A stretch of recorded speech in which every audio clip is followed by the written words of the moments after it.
Hai, balik lagi di series review. Kali ini kita akan membahas film Last Night in Soho tahun 2021. Sebagai gambaran, film ini menjelaskan tentang seorang mahasiswi yang pindah ke London. Namun di kamar yang ia sewa, ia bisa melihat kehidupan wanita lain di tahun 60-an di tempat yang sama. Hal ini mengarahkannya pada sebuah kasus pembunuhan di masa itu. Apa yang sebenarnya terjadi? Tanpa berlama-lama, mari kita bahas.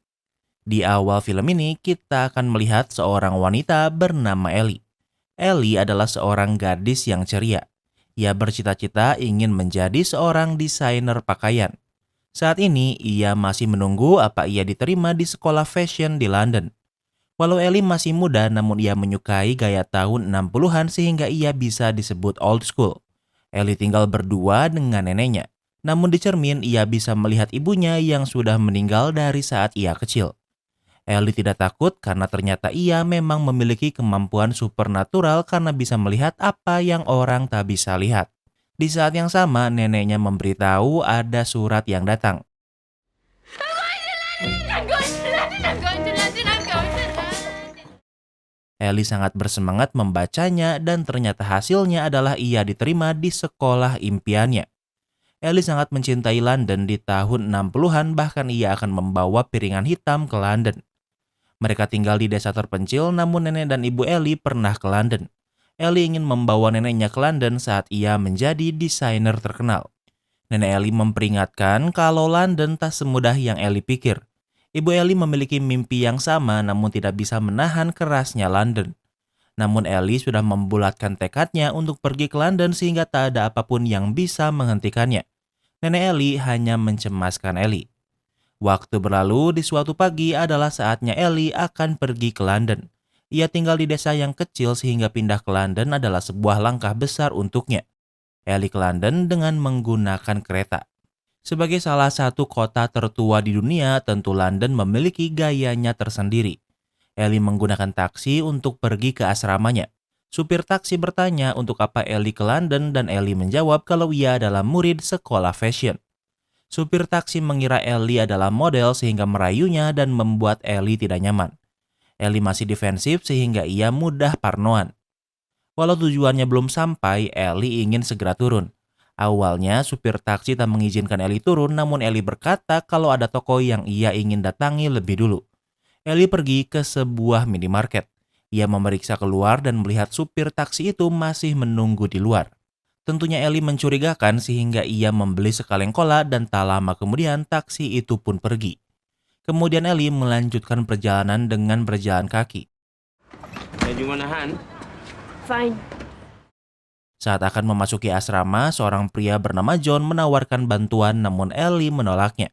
Ellie memiliki teman sekamar, seorang wanita bernama Jocasta. Mereka sama-sama murid semester pertama dan juga di jurusan yang sama. Jocasta datang lebih awal sehingga ia sudah lebih terbiasa. Saat Jocasta tahu kalau Ellie berasal dari desa, membuatnya mengasihani Ellie. Ellie berkata kalau ia membuat pakaiannya sendiri dan Jocasta memujinya. Di kamar dilarang merokok namun Jocasta mematikan smoke alarm agar ia bisa merokok. Jocasta bertanya tentang keluarga Ellie. Ellie menjelaskan ia tidak tahu ayahnya dan ibunya juga sudah meninggal saat ia berusia 7 tahun. Kemudian Jocasta menemui teman-temannya. Ellie yang kesepian menemui mereka untuk mengenalkan diri. Jocasta memberitahu yang lain kalau ibunya dan Ellie sudah meninggal sebagai bahan candaan. Namun Ellie memberitahu kalau ibunya mengalami masalah mental kemudian meninggal karena bundir. Jocasta tidak suka melihat Ellie mendapatkan banyak perhatian dari teman-temannya. Kemudian Ellie berencana menaruh kolanya di dalam kulkas namun di kulkas dipenuhi makanan Jocasta. Jocasta memberitahu kalau kulkas ini sharing sehingga Ellie harus menuliskan namanya agar makanannya tidak dicuri. Kemudian Ellie diajak ke sebuah bar untuk bersenang-senang. Ellie terlihat tak terbiasa namun dia juga tak bisa menolak. Di sana Ellie juga kembali bertemu dengan John namun mereka tidak berbicara. Di sana Jocasta bertemu dengan pria yang menggodanya. Jocasta malah menawarkan Ellie padanya. Ellie masih belum terbiasa sehingga ia memilih pergi. Ia ke lantai bawah bar untuk mengurung diri di kamar kecil. Di pintu, ia melihat kalau bar ini sedang mencari pekerja. Tak lama kemudian, Jocasta dan teman-temannya juga ke toilet. Jocasta menjelek-jelekan Ellie dengan memanggilnya udik dan juga gak asik. Ia juga menganggap Ellie sombong karena datang di hari pertama memakai pakaian yang ia buat sendiri. Ia juga pikir kalau Ellie memberitahu ibunya Bundir untuk mendapatkan perhatian. Ellie mendengar semua itu sehingga ia tahu kalau Jocasta bukanlah temannya. Waktu berlalu, rombongan mereka berencana pergi dari bar. Saat di perjalanan, perhatian Ellie tertuju pada seorang pria tua yang baru keluar dari sebuah bangunan. Pria ini melihat Ellie namun memilih mengabaikannya. Ellie melihat Jocasta dan yang lainnya semakin menjauh. Namun Ellie memutuskan untuk memisahkan diri dan memilih menjadi dirinya sendiri. Ellie langsung pulang namun belum bisa tidur. Jocasta datang membawa seorang pria dan membuat Ellie tidak bisa tidur. Ia keluar kamar dan ternyata sedang diadakan pesta di sini padahal besok mereka harus kuliah. Ellie tidak ingin berpesta karena yang ia inginkan adalah tidur. Seorang pria mengganggu Ellie namun John menyelamatkannya. Kini secara resmi John dan Ellie berkenalan walau sudah beberapa kali bertemu. Mendengar nama Ellie, John sadar kalau ia sedang meminum cola Ellie yang ia simpan di kulkas. Ellie tidak mempermasalahkannya karena yang ia inginkan hanyalah tidur.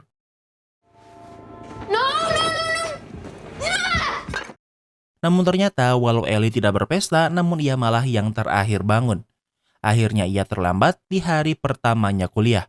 Ellie sekelas dengan John dan juga Jocasta yang artinya mereka juga ingin menjadi fashion designer.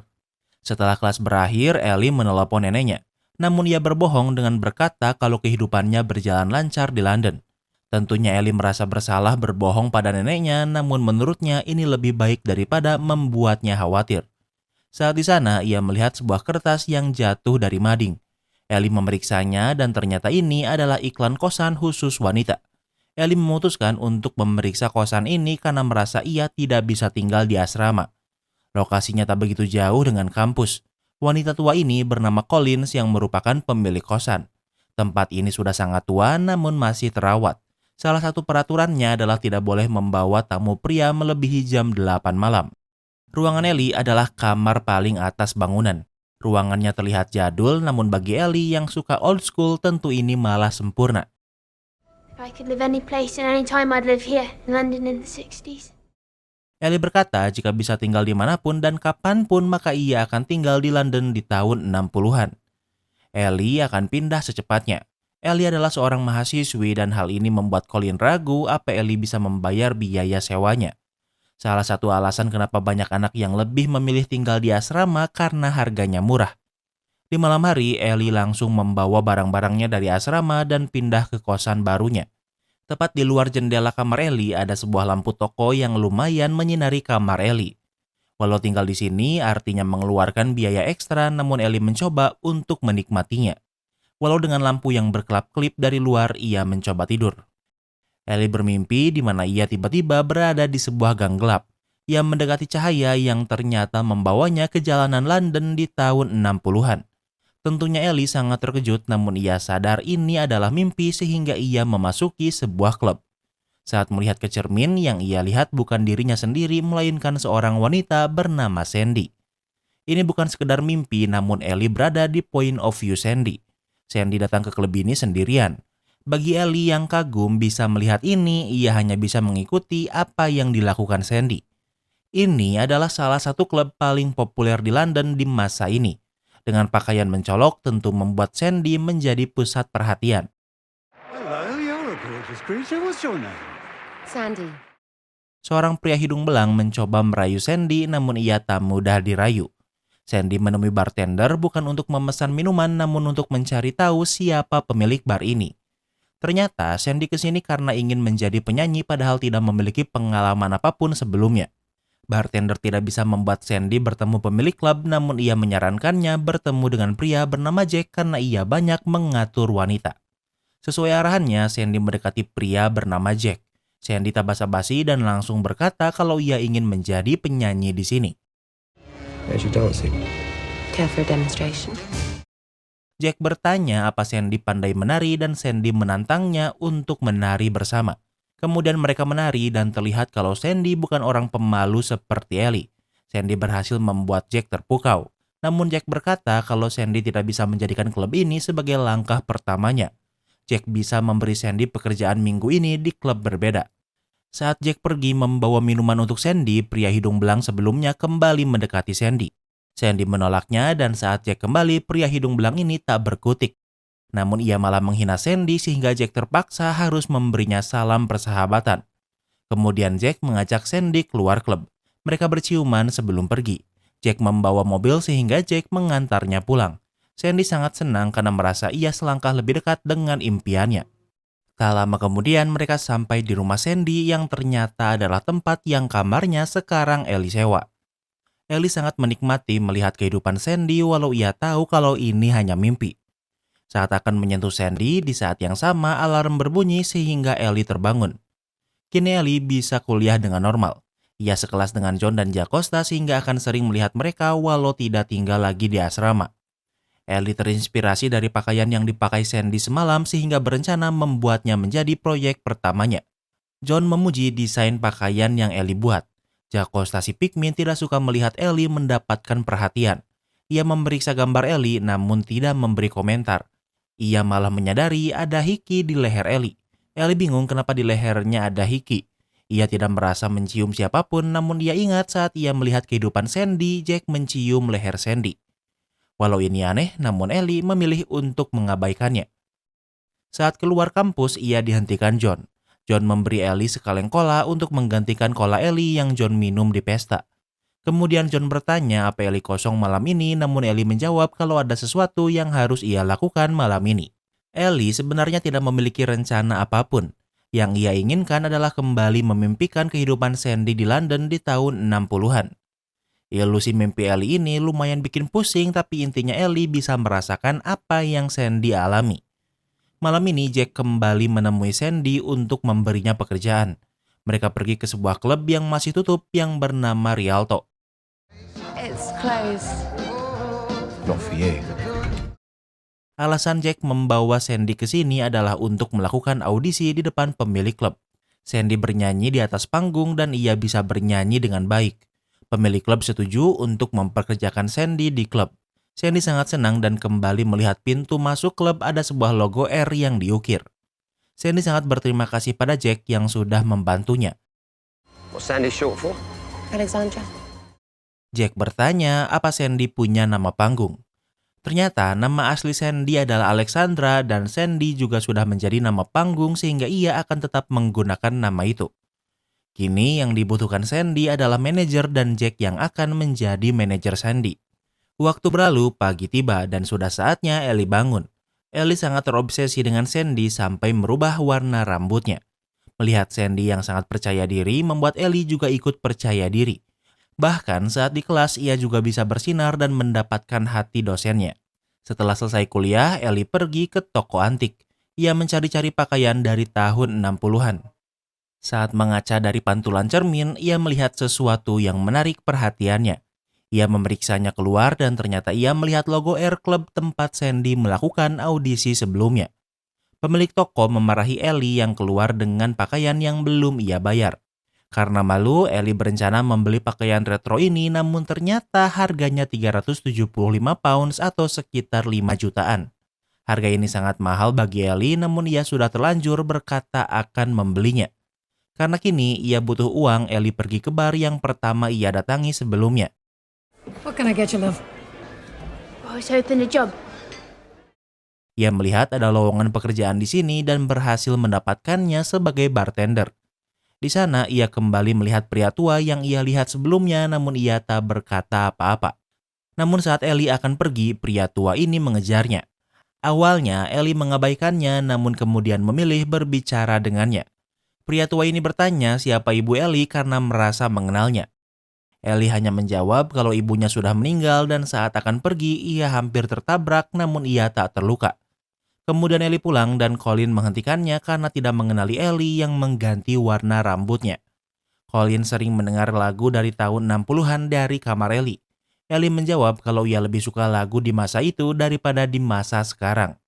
Ellie tidak berencana begadang karena ia ingin melihat pertunjukan pertama Sandy. Kini Ellie tidak berada di point of view Sandy melainkan duduk di antara tamu klub yang kebanyakannya adalah pria. Di belakang Ellie bisa melihat Jack yang sedang memantau. Namun saat penyanyi ditunjukkan ternyata yang bernyanyi bukanlah Sandy membuat Ellie sedikit kecewa. Saat penari latar ditunjukkan Ellie baru sadar kalau salah satunya adalah Sandy. Sandy bermimpi menjadi penyanyi terkenal, namun ia malah menjadi penari latar seksi. Jangankan melakukannya, hanya melihatnya saja membuat Ellie merasa tak nyaman. Ellie tak bisa menonton hingga tamat dan memilih untuk pergi. Ia menaiki tangga, namun ia malah sampai di backstage di mana saat ini Sandy berada. Kehidupan Sandy yang membuat Ellie tertarik ternyata tak seindah yang ia kira. Sandy sudah kehilangan senyumannya, bahkan memukul fotonya sendiri hingga cerminnya pecah. Tak lama kemudian Jack muncul dan menarik Sandy. Jack tak hanya menjadikan Sandy wanita murahan, namun ia melakukannya lebih jauh. Ia mulai menawarkan Sandy kepada para pria hidung belang. Sandy pikir kalau Jack adalah manajernya, namun ternyata ia adalah gremonya. Sandy ingin pergi, namun Jack menghentikannya. Ia berkata kalau untuk menjadi bintang tidak ada cara instan dan ia harus menyenangkan para petinggi di industri. Namun walau begitu, Sandy masih menolaknya. Kini Ellie menjadi Sandy dan mencari jalan keluar. Di backstage, ia melihat banyak wanita yang dijebak di dunia hiburan gelap ini. Ellie membuka sebuah pintu dan kini ia kembali ke kamarnya. Di kasur, ia melihat Sandy yang tertidur dengan hanya ditutupi selimut. Di meja ada beberapa lembar uang yang artinya sekarang secara resmi Sandy menjadi prostitut. Ellie merasa kasihan pada Sandy, namun tak ada yang bisa ia lakukan. Tak lama kemudian dari kamar mandi muncul pria hidung belang yang baru menyewa Sandy. Saat ia akan menyentuh Sandy, di saat yang sama Ellie terbangun. Ellie masih terobsesi dengan Sandy sehingga tahu kebenaran tentang Sandy membuat Ellie juga terpukul. Bahkan ia ingin mengubah desain pakaiannya yang terinspirasi dari Sandy, namun dosennya menghentikannya. John menyadari kalau ada yang mengganggu pikiran Ellie, namun ia tak bisa melakukan apapun untuk sekarang. Waktu berlalu, John ke bar tempat Ellie bekerja. John bertanya apa yang mengganggu pikiran Ellie. Ellie tak ingin membicarakannya karena John mungkin akan menganggapnya gila. Ellie memberitahu kalau ia pindah dari asrama. John sadar kalau Ellie tidak mau merepotkannya sehingga ia meyakinkan Ellie jika Ellie butuh sesuatu, ia bisa memberitahunya. Di saat yang sama, nenek Ellie menelpon. Nenek Ellie belum tahu apa yang terjadi pada Ellie, namun ia tahu ada yang salah. Ellie tak bisa berbohong. Ia mengaku kalau ia harus bekerja di pub karena ia pindah dari asrama dan butuh tambahan uang. Nenek Ellie khawatir, namun Ellie berkata kalau ia baik-baik saja. Setelah selesai menelpon, pria tua sebelumnya tiba-tiba muncul. Mendengar pembicaraan Ellie, kini ia tahu nama Ellie. Pria tua ini merasa setiap melihat Ellie mengingatkannya pada seseorang. Namun kemudian ia pergi tanpa melakukan apapun. Pegawai lain pub memberitahu kalau pria tua itu adalah playboy di masanya. Setelah selesai bekerja, Ellie kembali ke kamarnya. Kini Ellie takut melihat kehidupan Sandy sehingga membuatnya takut untuk kembali tidur. Tiba-tiba pemutar musik menyala karena ternyata saat ini Ellie sudah dalam mimpi. Tiba-tiba Jack muncul menariknya ke klub menjadi Sandy. Sandy sudah berada sepenuhnya dalam kendali Jack. Daripada melawan, Sandy lebih memilih untuk mencoba menikmatinya dan mulai kehilangan dirinya. Tentunya di klub ini Sandy dijajakan pada beberapa pria hidung belang oleh Jack. Ellie melihat perubahan pada diri Sandy semakin terpuruk dan menutupinya dengan menjadi semakin liar.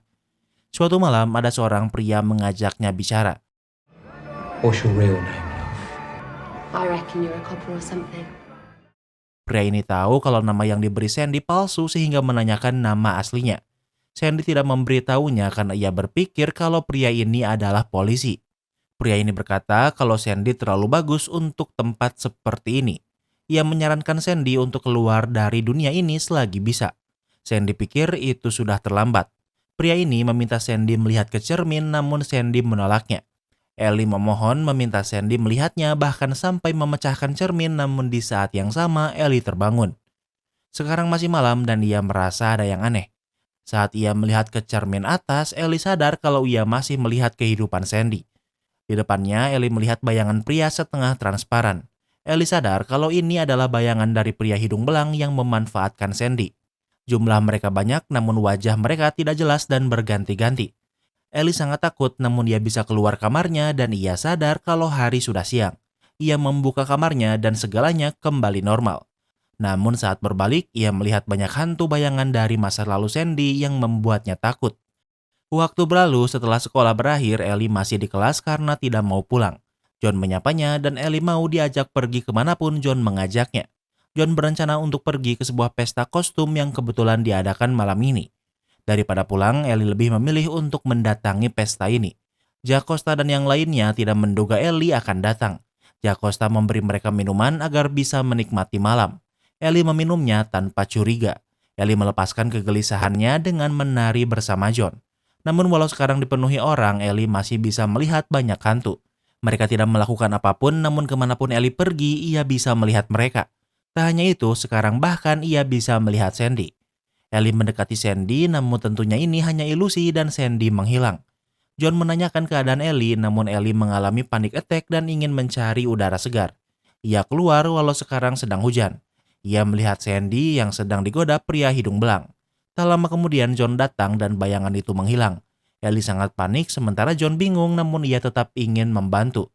Kemudian Ellie mengajak John ke rumahnya, namun ia tidak ingin tidur. Ingat, tamu pria tidak boleh datang setelah jam 8 malam sehingga John harus mengendap-endap. Mereka berencana untuk in the Hoy. Namun saat melihat cermin di atas kasur, ia melihat bayangan Sandy yang sedang diancam akan dibunuh oleh Jack. Hal ini membuat Ellie panik sementara John bingung. Saat melihat cermin di sampingnya, ia melihat jelas kalau Sandy dalam bahaya. Ellie melihat kalau Jack sudah upgrade dari seorang germo menjadi pembunuh. Di saat yang sama, Colin datang karena mendengar suara John. John berencana pergi, namun saat memakai celana, ia memecahkan cermin, kemudian dengan cepat ia pergi karena Colin mengusirnya. Ellie tidak memperdulikan John karena saat ini perhatiannya tertuju pada Sandy yang telah dibunuh. Saat Colin memanggil Ellie, semua penglihatan itu menghilang. Karena Ellie terus berteriak, Colin pikir kalau John sedang mencoba meruda paksanya, namun Ellie membantahnya. Keesokan harinya, Ellie kembali menemui Colin untuk meminta maaf karena kegaduhan yang ia buat semalam. Ellie juga bertanya apa di kamar yang ia sewa pernah ada perempuan bernama Sandy. Colin menjawab tidak semua orang yang menyewa menggunakan nama aslinya sehingga ia tidak tahu. Ellie bertanya lagi apa pernah ada yang meninggal di kamarnya. Colin tertawa dan menjawab kalau ini London, di setiap kamar di London pasti pernah ada yang meninggal. Mendengar ini tidak membuat perasaan Ellie membaik. Ellie masih melihat bayangan hantu sehingga membuatnya tidak nyaman berada di rumah. Kemudian Ellie ke sekolah seperti biasa. Karena sudah terlanjur, ia tetap membuat pakaian yang terinspirasi dari Sandy saat pertama melihatnya. Tiba-tiba model itu berubah menjadi Sandy yang dipenuhi darah sehingga membuat Ellie mengalami panic attack. Ellie pergi dari kelas karena sekarang ia semakin sering melihat hantu.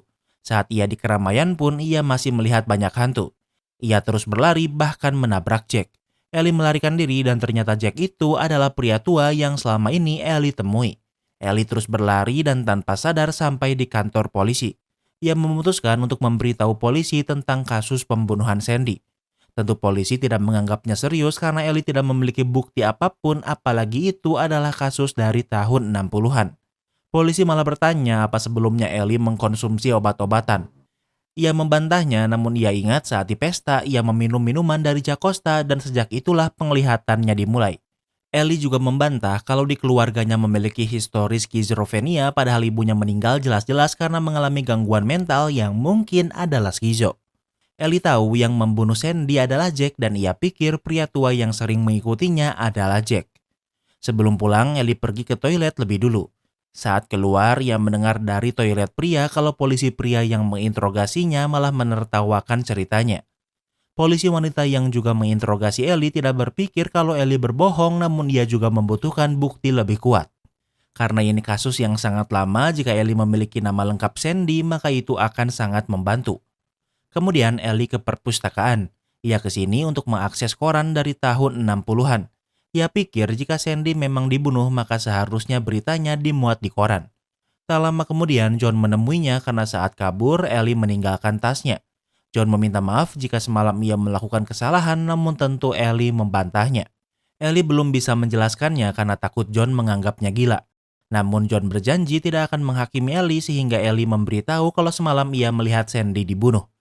Ellie sedang mencari siapa nama panjang Sandy dari koran lama dan John bersedia membantu. Kemudian John pergi sejenak untuk mencari koran yang dibutuhkan. Saat Ellie mencari, ia tak sadar kalau di belakangnya banyak hantu. Quick. Salah satu dari hantu menyentuh Ellie membuatnya kaget. Ellie menjadi parno karena yang bisa ia lihat di perpus hanyalah hantu. Ia ingin melarikan diri, namun kemanapun ia pergi, ia selalu terpojokan.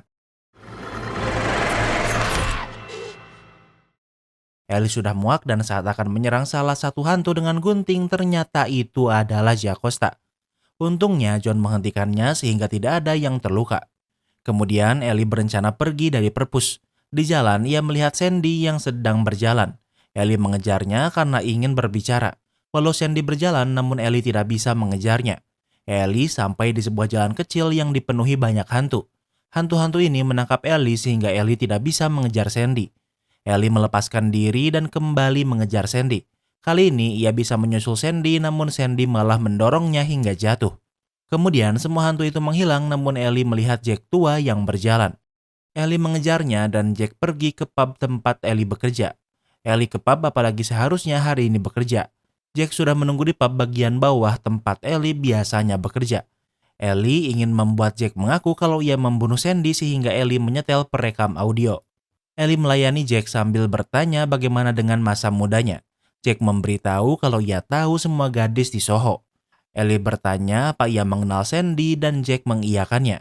Jack menjelaskan kalau ia mengenal semua gadis dan membuat mereka semua aman. Ellie berkata kalau ia tahu apa yang Jack lakukan pada Sandy. Jack menjawab kalau apapun yang terjadi pada Sandy itu karena kesalahannya sendiri. Jack menekankan kalau Sandy berakhir persis di tempat yang ia inginkan. Kemudian Jack ingin pergi dan Ellie menuduh Jack telah membunuh Sandy namun tentu ia membantahnya. Jack keluar pub namun Ellie terus mengejarnya. Jack tak berniat berhenti namun tanpa sengaja ia malah tertabrak mobil cukup parah. Pemilik pub memberitahu kalau namanya adalah Lindsay dan ia adalah mantan polisi. Mendengar ini Ellie bingung karena ia pikir nama pria tua ini adalah Jack namun pemilik pub membantahnya. Lindsay adalah polisi yang bertugas di Red Light District dan banyak membantu wanita yang dieksploitasi. Artinya ia bukan Jack melainkan polisi yang dulu ingin membantu Sandy namun ditolak. Kini Ellie sadar kalau kelakuan ikut campurnya membuat orang baik terluka dan bisa saja meninggal. Ellie menelepon neneknya karena merasa sudah mengecewakannya. Di saat yang sama Ellie melihat John yang melihat banyak ambulan di depan pub Ellie bekerja. Ellie meminta bantuan John untuk mengantarnya pulang ke rumah aslinya di pedesaan. John memiliki mobil dan bisa mengantarnya. Namun sebelum pergi, Ellie akan membawa barang-barangnya lebih dulu. John tidak bisa membantu Ellie karena ia sudah di-banned. If I'm not back in 15 minutes, maybe come check on me. Namun Ellie meminta jika dalam 15 menit ia tak kembali, ia ingin John memeriksanya. Kemudian Ellie kembali ke bangunan. Ia tak langsung ke atas namun menemui Colin lebih dulu. Colin mengajak Ellie ke ruangannya. Colin memberitahu kalau ada surat yang datang untuk Ellie.